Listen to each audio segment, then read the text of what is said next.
नमस्कार दोस्तों, हर्ष के साथ राज यूट्यूब चैनल में आप सभी का स्वागत है।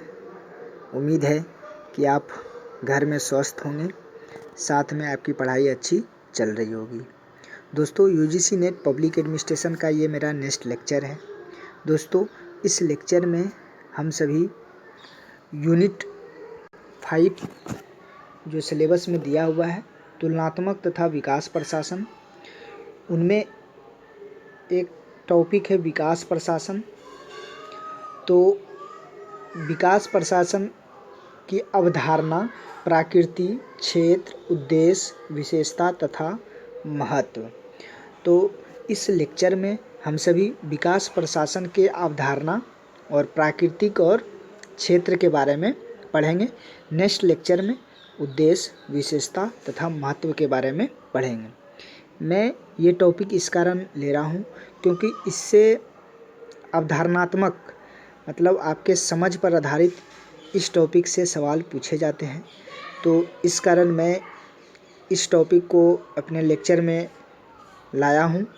तो आप ज़रूर इस वीडियो को पूरी तरह अच्छे से देखें। साथ ही साथ जो भी आपके बुक हैं उससे भी आप इंक्लूड कुछ कर सकते हैं। तो चलिए दोस्तों, नेक्स्ट मैं इसके बारे में जानते हैं। तो दोस्तों, विकास प्रशासन, तो हम देखते हैं कि विकास प्रशासन, लोक प्रशासन में विकास प्रशासन एक नवीन अवधारणा है जो विकासशील देशों की सरकार के प्रशासन से संबंधित है। तो विकास प्रशासन कैसे आया, तो आपको टू द पॉइंट में यही बात जानने हैं कि एक नवीन अवधारणा है जो विकासशील देशों की सरकार के प्रशासन से संबंधित है। नेक्स्ट पॉइंट जो है, विकास प्रशासन शब्द का प्रथम प्रयोग श्री यूएल गोस्वामी ने अपने एक लेख the structure of public administration in India 1955 में, जो the Indian journal of public administration में प्रकाशित हुआ, में किया गया था। तो आपको इस पॉइंट को बहुत अच्छे तरीक़ा से याद रखना है कि विकास प्रशासन शब्द का जो प्रयोग सर्वप्रथम किसने किया है, श्री यूएल गोस्वामी ने। कौन से अपने लेख में है, तो अपने लेख है the structure of public administration in India 1955 में। और कौन सा जनरल में प्रकाशित हुआ है, तो the Indian journal of public administration में। तो आपको ये बातें याद रखना है।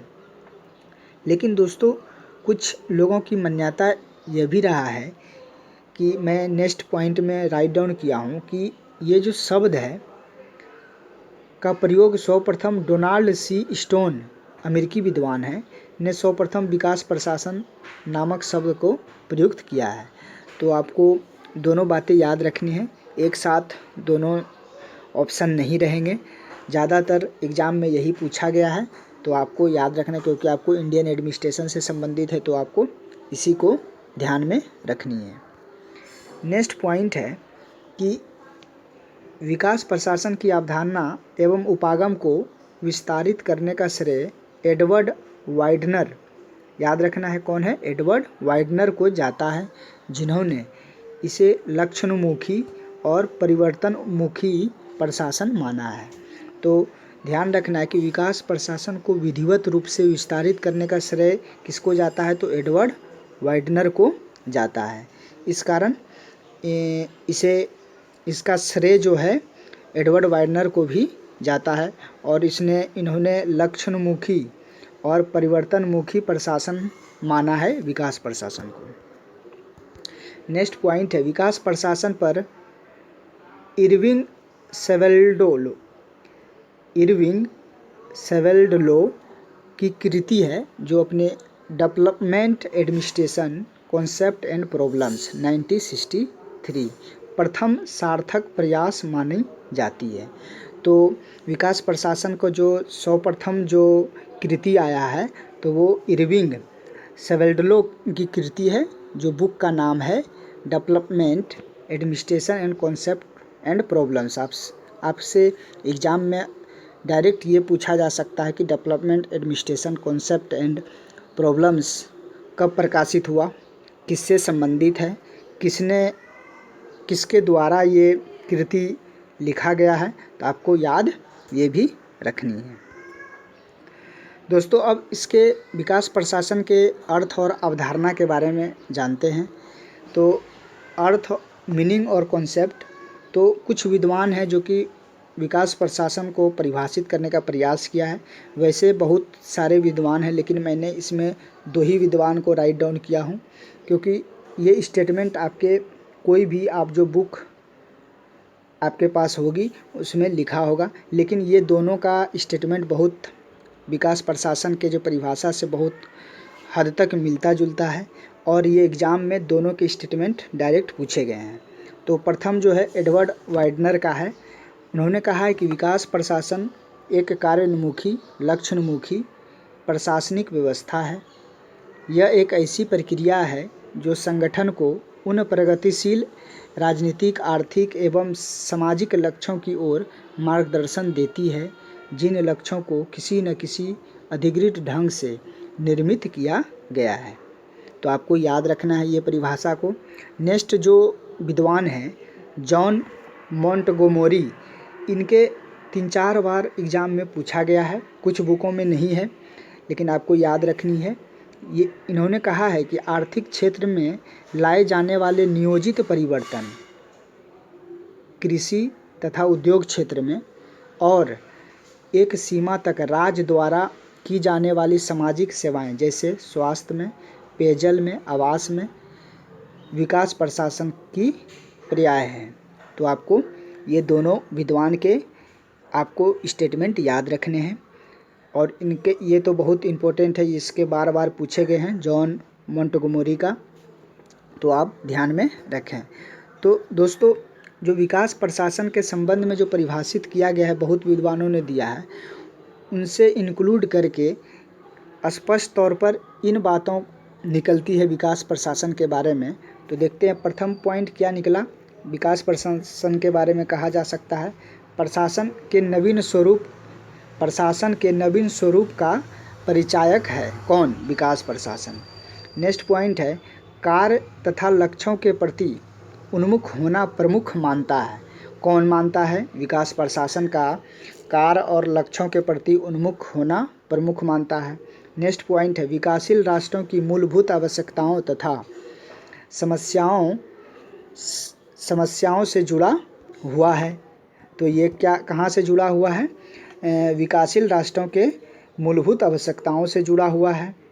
उनके बाद है नेक्स्ट पॉइंट जो व्यक्ति की संपूर्ण सामाजिक, आर्थिक, शारीरिक, मानसिक विकास के लिए प्रतिबद्ध है। कौन? विकास प्रशासन। उनके बाद नेक्स्ट पॉइंट है सामाजिक, आर्थिक विकास तथा कार्यकुशलता के मुख्य लक्ष्य रखता है। कौन? विकास प्रशासन। तो दोस्तों जो विद्वानों ने अपने परिभाषा दिया है विकास प्रशासन को, उनसे ही रिलेट कर ये परिभाषित किया गया है विकास प्रशासन से। तो आपको कॉन्सेप्ट समझना है कि विकास प्रशासन का अर्थ क्या होता है, इससे क्या संबंधित है। नेक्स्ट जो इस लेक्चर में है कि इनकी नेचर और स्कोप क्या है। तो देखते हैं प्रकृति क्या है, नेचर क्या है। विकास प्रशासन ये परिवर्तन उन्मुखीकरण है, ये परिवर्तन के अनुसार अपने आप को ढाल लेते हैं। विकास प्रशासन लचीलापन है विकास प्रशासन में। नेक्स्ट है नियोजित प्रयास करता है। नियोजित प्रयास करने का तात्पर्य यही है कि आप देखते होंगे कि ये सामाजिक आर्थिक परिवर्तन में निर्मित जो पंचवर्षीय योजना है, ये आर्थिक नियोजन व्यवहारिक रूप इसी का देन है, विकास प्रशासन का है। उनके बाद नेक्स्ट पॉइंट है जन सहभागिता पर आधारित है। कौन जन सहभागिता पे है? विकास प्रशासन। मूलतः जो है ये जन साधारण की कल्याण एवं उन्नति के लिए ये विकास प्रशासन को लाया गया है। उनके बाद नेक्स्ट पॉइंट है लक्ष्योन्मुख। ये लक्ष्य के प्रति केंद्रित रहता है विकास प्रशासन। उनके बाद क्या है? प्रगतिशील। प्रगतिशील ये हुआ कि ये इनकी जो समय के अनुसार हमेशा श्रेष्ठ करने की भावना रहती है विकास प्रशासन की। ये निम्नतर श्रेष्ठ से श्रेष्ठतर की ओर आगे बढ़ने की कोशिश करते रहते हैं। उनके बाद नेक्स्ट है उत्तरदायित्वपूर्ण। उत्तरदायित्वपूर्ण का अर्थ ये हुआ कि कोई भी समस्या से पीछे मुड़ना नहीं। उन विकास प्रशासन ये है कि वो दायित्व अपने पर लेती है। उनके बाद नेक्स्ट है, देखिए विकास प्रशासन का क्षेत्र को मूलतः वैसे तो बहुत इनके क्षेत्र हर जगह विराजमान हो सकते हैं, लेकिन इनका क्षेत्र आर्थिक विकास में भी जा सकता है, सामाजिक विकास, प्रशासनिक विकास और राजनीतिक विकास। तो ये हुआ इनका स्कोप। तो दोस्तों नेक्स्ट लेक्चर में मैं उनके उद्देश्य, विशेषता और महत्व के बारे में बताऊंगा। तो आपको यह लेक्चर कैसा लगा दोस्तों? आप वीडियो को लाइक्स ज़रूर करें, कमेंट भी करें और मेरे टेलीग्राम से भी जुड़ें। थैंक यू, धन्यवाद।